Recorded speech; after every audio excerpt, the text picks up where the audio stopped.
Pada tanggal 17 hingga 18 Oktober 2022 di Nusa Dua Bali diadakan State Owned Enterprises (SOE) International Conference seiring pentingnya peran badan usaha milik negara BUMN selama dan pasca COVID-19 sebagai motor penggerak perekonomian nasional.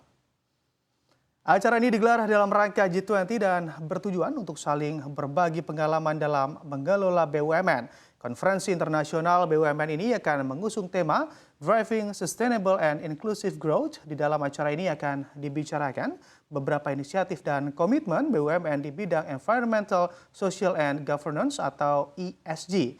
Menurut Wakil Menteri BUMN, Pahala Nugraha Mansuri, masing-masing BUMN mengembangkan inisiatif strategis. Pertamina misalnya sebagai BUMN energi terbesar di Indonesia menyebutkan memiliki 8 inisiatif transisi energi yang telah dijalankan secara konsisten dan akan ditunjukkan dan ditawarkan kepada investor potensial dalam kesempatan tersebut.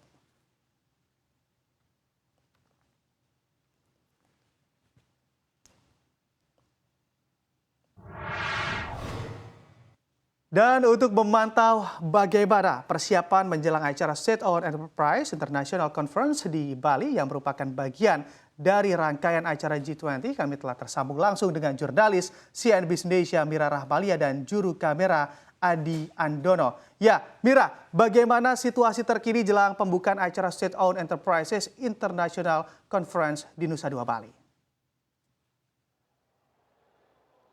Selamat pagi Bram dan juga pemirsa. State Owned Enterprise International Conference memang akan digelar pada hari ini dan esok, atau 17 hingga 18 Oktober 2022 di Bali Nusa Dua Convention Center. Acara ini merupakan bagian dari Trade and Investment and Industry Working Group Road to G20. Nah, acara yang digelar secara luring dan daring ini akan dikemas dalam bentuk diskusi panel, pameran, investor talks, corporate day dan atau juga business matching. Nah, acara ini singkatnya merupakan pertemuan para BUMN atau badan usaha milik negara yang menjadi anggota dari G20. Acara ini menghadirkan 12 peserta internasional, membahas transformasi dan peranan BUMN terhadap realisasi agenda utama dan 3 agenda prioritas presidensi G20 Indonesia, yakni arsitektur layanan kesehatan, transisi energi, dan inklusi ekonomi melalui digitalisasi. Sejumlah ahli eksekutif BUMN dan perusahaan-perusahaan global juga akan berbincang terkait topik-topik environment, social, and governance, serta kerjasama global.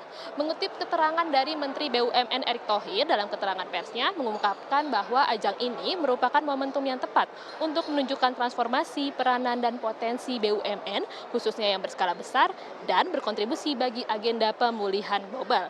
Indonesia menjadi salah satu negara dengan jumlah BUMN yang cukup besar, Bram. Per Maret 2022, jumlah BUMN di Indonesia sebanyak 41 perusahaan.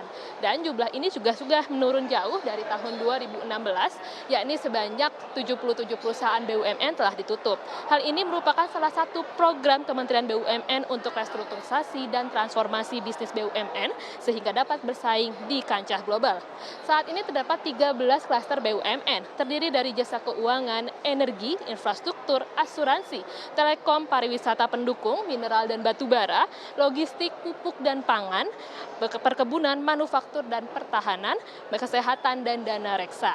Mengingat peran dan posisi BUMN yang sangat strategis sehingga SEO Conference International Conference ini maksud kami memegang peranan yang sangat krusial dalam presidensi Indonesia di G20. Berdasarkan rilis yang kami dapat, untuk acara SOE International Conference ini akan dibuka langsung oleh Menteri Koordinator Bidang Maritim dan Investasi Luhut Binsar Panjaitan yang akan berpidato secara singkat pada 10.40 waktu Indonesia bagian tengah. Sebelumnya, Menteri Koordinator Bidang Maritim dan Investasi bersama Menteri BUMN akan meninjau ajang pameran yang ada di sekitar venue di Bali Nusa Dua Convention Center. Pada jajaran Kementerian BUMN, tadi kami telah melihat kehadiran Wakil Menteri BUMN 1, Pak Pahala Mansuri, dan Wakil Menteri BUMN 2, Pak Kartiko Wirjoatmojo.